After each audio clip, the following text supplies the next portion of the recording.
అందరికీ ఇలాంటి సిచ్యువేషన్ వస్తుంది అస్సలు అనుకోలేదు. అసలు మా చిన్న తల్లికి అయితే ఫీవర్ వచ్చేసింది. పిల్లలకి ఏమైనా అయితే అసలు తట్టుకోలేము కదా. నేను ఈ వీడియో ఎందుకు తీస్తున్నా అంటే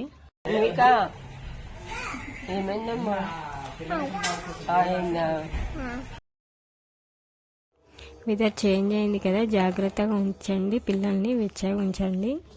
కానీ ఎప్పుడైనా బీ కేర్ఫుల్గా ఉండండి. హాస్పిటల్లో ఉండడం అదొక పెద్ద నరకం అని చెప్పాలి. And take care. నేనైతే ఎంతో అనుకున్నా మంచిగా ఇండిపెండెన్స్ డే అండ్ గోకులాష్టమి రోజున రాధలాగా రెడీ చేద్దామని. కానీ మనం అనుకునే అన్నీ అవుతాయా? మనం ఒకటి తలుస్తే దేవుడు ఒకటి తలుస్తారు అంటారు కదా, అట్లా అయిపోయింది. సో అందరు జాగ్రత్తగా ఉండండి. అవుతుందా నొస్తుందా నొస్తుందా అది పెట్టిందా గ్లూకోస్?